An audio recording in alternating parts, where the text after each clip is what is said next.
Why does rejection hurt more than failure itself? Because the human heart was never afraid of losing an opportunity. It was afraid of losing belonging. The greatest prison isn't being rejected by others. It's spending your entire life rejecting yourself before anyone else has the chance. Imagine standing in front of a door, your hand trembling before you even knock. Not because you know the answer will be no, but because somewhere deep inside, you've already convinced yourself you aren't enough. We fear rejection not because it breaks us in a moment, but because it awakens wounds we've carried since childhood. Tonight, we're not just talking about rejection. We're uncovering the silent fear that has been controlling your life without your permission. Part 1. The first wound never truly leaves. What if your fear of rejection was never created today, but inherited from the child you used to be? Every fear has an origin, and the fear of rejection is no different. It rarely begins with a stranger ignoring your message or a relationship coming to an end. It begins much earlier, in moments so small that we barely remember them. A child reaches for attention and is told to stay quiet. A student raises a hand and is laughed at. A teenager finally shows their true personality, only to hear that they are too much or not enough.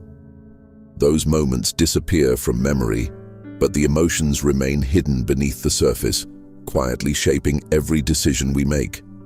As adults, we believe we fear rejection from other people, but in reality, we are reliving old emotions through new faces. Every interview, every confession of love, every new friendship becomes another courtroom where our worth feels like it is being judged. The present is no longer the present. It becomes a replay of the past. This is why two people can experience the same rejection, yet respond completely differently. One walks away disappointed but hopeful. The other feels as though their entire identity has collapsed. The event is the same, but the invisible wounds beneath it are not. Carl Jung once said, "Until you make the unconscious conscious, it will direct your life, and you will call it fate." The present is no longer the present. It becomes a replay of the past.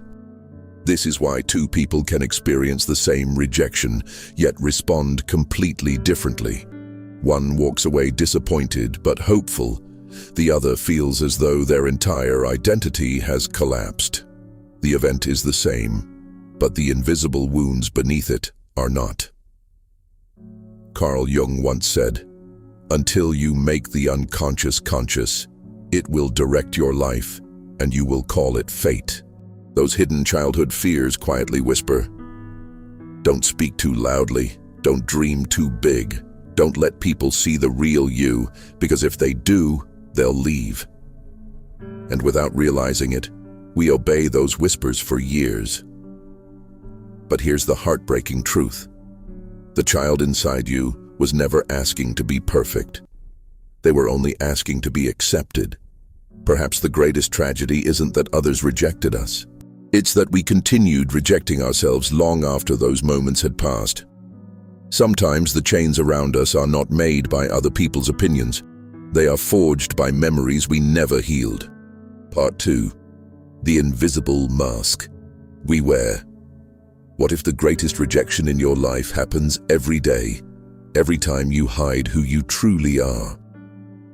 Many people believe rejection happens when someone walks away from them, but something far more painful often happens long before that.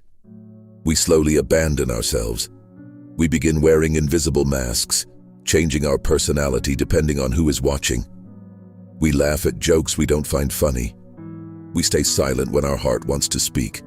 We say yes when every part of us is screaming no. Not because we are weak, but because we have learned that acceptance sometimes feels safer than authenticity.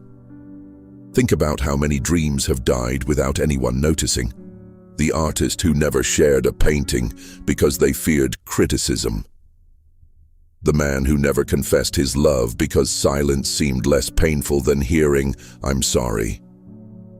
The woman who never chased her passion because she worried people would call her unrealistic. None of them were defeated by rejection itself. They were defeated by the possibility of rejection.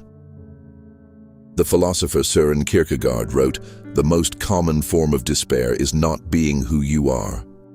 Those words reveal a painful truth. Every time we hide our real selves to avoid being rejected, we trade a piece of our identity for temporary approval. At first, it feels like protection, but over time, it becomes a prison. Look around today's world. Social media rewards polished perfection. People carefully edit their lives, filtering every photo, every opinion, every emotion. We chase likes, validation, and applause, hoping they will finally quiet the voice inside that asks, "Am I enough?" Yet no amount of external approval can fill a space that only self-acceptance can heal. Here's the paradox. The more desperately you try to make everyone like you, the less you know yourself. And the less you know yourself, the more frightening rejection becomes. Because if your identity depends on other people's approval, every criticism feels like a threat to your existence.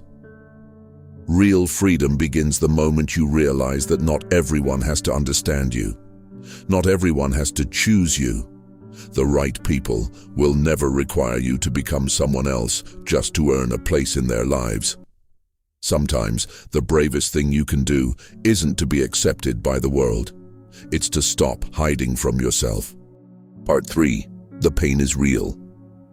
But the story you tell yourself hurts even more. What if rejection doesn't break your heart, but the meaning you give it does? Rejection hurts. There is no wisdom that can erase that truth, whether it's a relationship that ended without explanation, a dream job that slipped away, or a friendship that slowly faded into silence. The pain is real. Even our brains respond to rejection in ways that resemble physical pain. But while we cannot always control what happens to us, we do have the power to question the story our mind begins to write. The moment someone says no, the mind often whispers something far more dangerous. You're not good enough. One unanswered message becomes, nobody cares about me. One failure becomes, I'll never succeed. One broken relationship becomes, I'll never be loved again. Notice what happens. A single event transforms into a permanent identity. We stop seeing rejection as something that happened, and we start believing it is who we are. The ancient Stoics understood this deeply.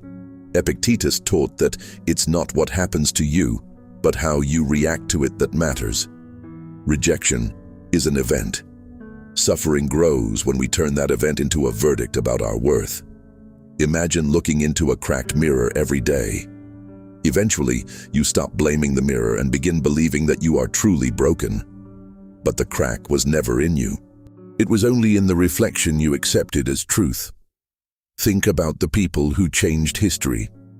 Every one of them was rejected before they were recognized. Every artist, every writer, every entrepreneur, every visionary heard no more times than they heard yes. Their greatness was not that they avoided rejection. Their greatness was that they refused to let rejection define them. There is another way to see every closed door. Perhaps rejection is not life saying, you are unworthy. Perhaps it is life quietly saying, this path was never meant to hold the person you are becoming. When you stop treating rejection as evidence against your value, it loses the power to control your future. The wound may still ache, but it no longer decides who you are. Part 4.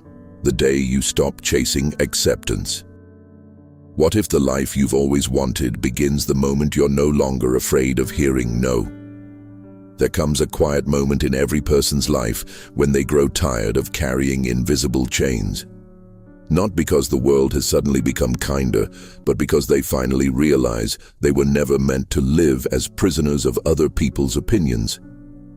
It is in that silent moment that something extraordinary begins to change. You stop asking, will they accept me? And start asking, can I finally accept myself? That single question has the power to transform an ordinary life into an authentic one. The philosopher Lao Tzu once wrote, "Care about what other people think, and you will always be their prisoner." Those words are not an invitation to become cold or selfish. They are a reminder that your peace should never depend on the changing moods of strangers. People will misunderstand you. Some will leave. Others will judge you without knowing your story. But none of those things can take away your worth unless you hand them that power. Imagine a tree standing alone on a mountain. It does not ask the wind for permission to grow. It does not beg the seasons to stay gentle. Storms bend its branches, winters strip away its leaves, yet every spring it blooms again. Its strength comes from its roots, not from the weather around it. In the same way, your confidence must grow from within, not from applause, compliments, or approval. One day someone will reject you. Another dream may fall apart. Another door may close. But instead of asking, "Why wasn't I enough?" ask yourself a different question. What is this moment trying to teach me? That question turns pain into wisdom. It turns endings into beginnings, because the opposite of rejection is not acceptance. The opposite of rejection is self-respect. When you truly respect yourself, you no longer shrink to fit into places where you were never meant to belong. You stop apologizing for your kindness, your ambition, your emotions, your voice, and your dreams. So tonight, before you close this video, remember this. You were never born to be loved by everyone. You were born to become the truest version of yourself. And perhaps the greatest freedom a human being can ever experience is this: the day rejection no longer decides their future, because they have finally discovered that their value was never something another person had the power to give or to take away. If this message spoke to something deep inside you, don't keep it to yourself. Share it with someone who is silently fighting the same fear. And if you're ready to stop living for approval and start living with courage, subscribe and join us for more journeys into the psychology and philosophy of the human mind. Sometimes the most beautiful chapter of your life begins with the word no. Thanks for watching, and please like, comment, and subscribe our channel.